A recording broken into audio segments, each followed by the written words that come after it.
Olá, Zé, tudo bom com você? Meu nome é Ana Letícia, eu sou professora de Física aqui no YouTube e hoje nós vamos falar sobre o famoso gráfico de posição por tempo do movimento uniforme. Zé, chega de você não entender como que um gráfico de posição por tempo é decrescente. Confunde tua cabeça, né? Hoje eu vou te explicar tudo sobre o gráfico de posição por tempo e vou te ensinar a interpretar o gráfico quando é crescente e quando é decrescente. Esse tema é quentíssimo nos vestibulares. Tudo da física que envolve gráfico é importante você saber, Zé, porque geralmente são questões que você consegue resolver rápido só interpretando o gráfico. Então hoje a gente vai aprender a interpretar o gráfico de posição por tempo do movimento uniforme.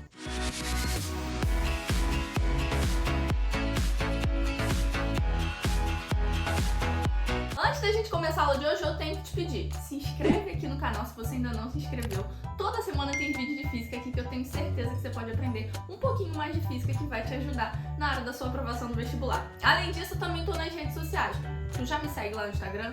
Não? Então vai lá no Instagram, @AnaLeticiaFísica. Me segue lá que todos os dias tem post novo. Eu respondo todo mundo no direct, respondo caixinha nos stories de dúvida todo dia. Então vai lá, me segue que tu não vai se arrepender não. Chega de papo e bora para nossa aula de hoje. Para a gente falar sobre o gráfico de posição por tempo do movimento uniforme, a gente tem que lembrar da principal característica do movimento uniforme. É um movimento que ele acontece sempre com uma velocidade constante. Tá, professora, mas o que significa isso? Significa que, se você tem uma velocidade, por exemplo, de 10 metros por segundo, significa que a cada 1 segundo a sua posição ela aumenta 10 metros. Afinal de contas, sua velocidade é de 10 metros por segundo. A cada 1 segundo, a posição desse movimento aumenta 10 metros. Por quê? Porque a velocidade dele é constante. Então, de 1 em 1 segundo, ele vai aumentando 10 metros no seu deslocamento, porque a velocidade dele é de 10 metros por segundo. Com essa informação, a gente consegue montar um gráfico de posição por tempo. Afinal de contas, a velocidade é constante, mas a posição dele, não. Até porque, se a posição fosse constante, esse carro ia estar parado, né? Ele não ia estar em movimento. A gente conhece do movimento uniforme a equação da posição por tempo, que é o S igual a S0 mais VT. Nesse exemplo aqui, ó, eu considerei um carrinho com uma velocidade constante de 10 metros por segundo. Repara que essa reta aqui, ela representa o eixo do tempo. Então você tem que em 0 segundos, ele tinha uma velocidade de 10 metros por segundo. Em 1 segundo, ele mantém essa velocidade e assim vai a cada intervalo de tempo percorrido. A velocidade é constante. Só que a posição dele não é constante. Ela aumenta com o passar do tempo. Então, usando a equação da posição, a gente já vai considerar essa posição inicial aqui como 0 metros. Então aqui, ó, quando o nosso tempo for 0, que é o início do movimento, a posição dele também vale 0. Então, eu vou montar a minha equação posição. Ó. A posição vai ser posição inicial 0, mais a velocidade dele, que vale 10, vezes o tempo.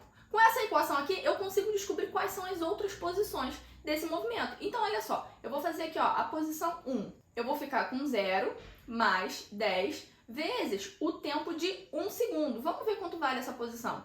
Ó, eu vou ficar com 10 vezes 1, 10, mais 0, 10. Então, ele vai estar na posição de 10 metros. Olha só, quando o tempo é 1, a posição vale 10. E em 2 segundos, S2, a gente vai ficar com 0 mais 10 vezes 2. Isso aqui vai ficar 10 vezes 2, 20. Então, isso aqui vai dar 20 metros. Ó, aqui vale 20. Já tá pegando a ideia? Ó, 3 segundos. Vou fazer aqui, ó, a posição 3. Nós vamos ter 0 mais 10 vezes 3 segundos. Isso aqui vai dar 30 metros. Então aqui, ó, no instante de 3 segundos, ele tá na posição de 30. No instante de 4 segundos, já consegue me falar quanto vai ser a posição? Em 4 segundos, a posição final dele vai ser 40 metros. É só você reparar. Daqui pra cá, você aumenta 10 metros. Daqui pra cá, você aumenta 10 metros. Daqui pra cá, tu aumenta 10 metros. Isso por quê? Porque a velocidade dele é de 10 metros por segundo. A cada 1 segundo, a posição vai aumentando. Então, o comportamento do gráfico de posição por tempo tem que ser semelhante a uma reta crescente. Afinal de contas, a posição aumenta com o tempo. Ó, eu vou te mostrar como é que fica. Aqui a gente tem o eixo Y valendo a posição e o eixo X valendo o tempo. Em 1 segundo, você tem a posição de 10.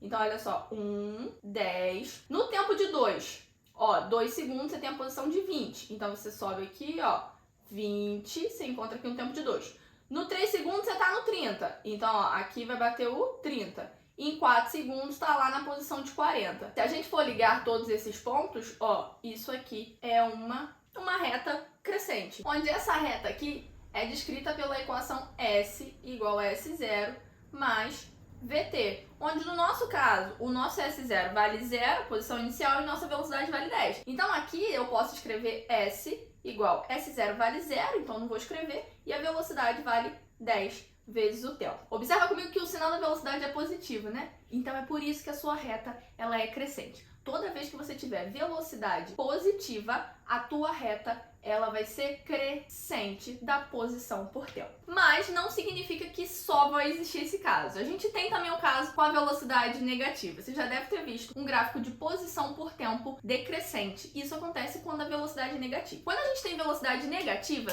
isso está relacionado com o sentido da trajetória. Quando você sai da sua casa e vai até o mercado, você está a favor da trajetória, porque você está saindo da sua origem, que é a sua casa, e vai até uma distância final, que é o mercado. Por exemplo, vamos supor numa distância de 2 km. Você vai sair de 0 km, vai chegar até 1 km e vai chegar no final a 2 km. Quando você volta do mercado para casa, você está andando contrário à trajetória. Você está saindo de 2 km indo para 1 km, de 1 km diminuindo para 0 km. Ou seja, você está voltando. Por isso o gráfico da posição por tempo passa a ser decrescente. A sua posição ela vai diminuindo com o tempo, porque você está voltando para a origem. Você está andando no sentido contrário da trajetória. E aí isso dá um sinal para sua velocidade não negativo. Aqui eu tenho o exemplo do mesmo carrinho, só que agora retornando para a posição inicial dele. Então aqui, ó, a gente está no instante de 0 segundos, ele com uma velocidade aí de 10 metros por segundo. A nossa equação agora passa a ser S igual a S0 menos VT. Aqui a nossa posição inicial passa a ser de 40 metros, porque agora eu estou na posição final e estou voltando para a origem. Então aqui a nossa posição inicial passa a ser 40 menos 10 e o tempo inicial vale 0. Então aqui, ó, você já acha que a posição inicial vale 40 metros. Agora, se esse tempo for de 1 segundo, quanto que vai ser essa posição? A posição 1 vai ser S0, que vale 40, menos 10, que é a velocidade, vezes o tempo de 1. 10 vezes 1 vai dar 10. Então, você vai ficar com 40 menos 10, isso aqui vai dar 30 metros. Então, em 1 segundo, a posição dele aqui, ó, passa a ser de 30 metros. Agora, a posição 2, vamos ver para o instante 2. Eu vou ter 40 menos 10 vezes 2 segundos. 10 vezes 2 vai dar 20. 40 menos 20, isso aqui vai dar 20. Então, olha só, passado 1 segundo, a posição dele diminuiu para 20. Terceira posição, eu vou ficar com 40 menos 10 vezes o tempo de 3. Então, 10 vezes 3 vai dar 30. 40 menos 30, isso aqui vai dar 10 metros. Então, aqui, ó, ele vai para uma posição de 10 metros. Você já pegou a ideia que ele vai diminuindo 10 metros a cada 1 segundo. Afinal de contas, a velocidade dele é de 10 metros por segundo. Então aqui, ó, no último tempo, quanto vai ser a posição dele aqui? A posição vai ser 0. Posição 0 é porque ele chegou na origem. Ele voltou para o lugar de origem dele. Então, o nosso gráfico ele passa a ser o seguinte, ó. No tempo de 1, ele está na posição de 30, ó. No tempo 2, ele está na posição de 20. E no tempo de 10, e no tempo de 3, ele estava na posição de 10. E o tempo de 4, ele chega na origem. Então, o nosso gráfico aqui, ó, ligando os pontos, ele fica mais ou menos assim, ó, como uma reta decrescente. E aí, uma dúvida muito comum de todos os alunos é o seguinte: professora, significa que esse carro ele tá andando de ré? Não, Zé. Não significa que ele tá dando ré. Ele pode voltar para a origem dele de ré? Até pode, não tem problema nenhum. Mas não significa que ele tá dando ré. Ele pode estar voltando no movimento dele normal, só que ele tá retornando para casa. Então não confunde isso não. Agora, outra curiosidade sobre esse gráfico, se você observar, o gráfico continua aqui se conectando a posições negativas. Quando a gente tem posições negativas, significa que ele passou da origem dele. É como se a gente pegasse um exemplo assim, ó, você voltando do mercado para sua casa, a sua casa é a origem. Mas vamos supor que você não parou na sua casa, você parou na vizinha de trás. Então você andou além da sua origem. E aí você passa a ter uma posição negativa porque tu passou da tua origem. É mais ou menos isso, Zé. Esses são os dois gráficos de posição por tempo que você precisa saber sobre o movimento uniforme. Se cair gráfico de posição por tempo do movimento uniforme, você vai ter ou gráfico crescente ou gráfico decrescente. Agora, uma característica muito legal desse gráfico é a inclinação da reta. Observa aqui comigo esse exemplo. Nesse caso aqui, ó, eu tenho um gráfico posição por tempo com um gráfico A em azul e um gráfico B em vermelho. São dois gráficos diferentes que representam um movimento diferente, o movimento A e o movimento B.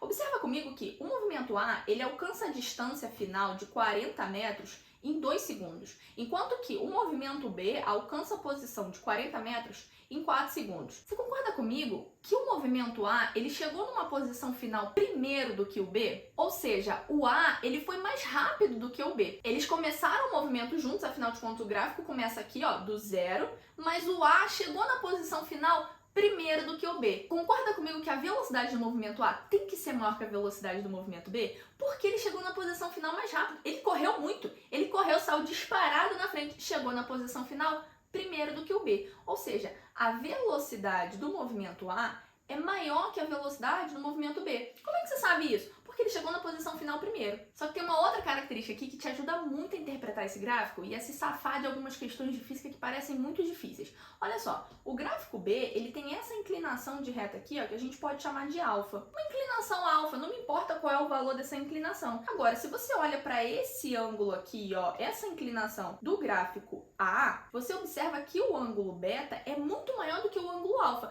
A inclinação dessa reta A é muito maior que a inclinação da reta B. Consequentemente, a velocidade do movimento A é maior do que a velocidade do movimento B. Então, Zé, quando você tem dois gráficos de posição por tempo em comparação dos movimentos, aquele gráfico que tiver a maior inclinação vai ser o que vai ter a maior velocidade. Guarda isso com você que você vai usar muito isso para resolver questões de posição por tempo. A aula de hoje foi grande, hein? Mas eu espero de verdade que você tenha entendido, que você tenha gostado da aula. Coloca aqui nos comentários se você ficou com alguma dúvida, se eu posso te ajudar de alguma maneira. E até mesmo se você gostou do vídeo, coloca aqui que eu vou adorar saber. E é claro, já deixa aquele curtir no vídeo, que isso me ajuda bastante a esse vídeo alcançar outros alunos que também estão estudando para o vestibular e que também precisam aí de uma ajudinha em física. Aproveita também, clica nesse botão de compartilhar aí e manda pro teu amigo. Tu não vai ser egoísta, não, de ficar aprendendo aqui sozinho. Manda pro teu amigo, que eu tenho certeza que você tem um amigo que precisa estudar um pouquinho mais de física. Zé, é isso. Um beijo e até o próximo vídeo. Minha garganta tá doendo, porque eu falei hoje. Cadê minha água? Falar aqui. Sempre. Eita. A aula de hoje foi grande, hein? Foi extensa. A gente falou sobre bastante coisa. 10 vezes 1 vai dar 10. Então você vai ficar com 40 menos 10. 40 menos 10, isso aqui vai dar menos 30 metros. Então, no instante de 1 segundo, ele tá na posição de menos... Que menos 30?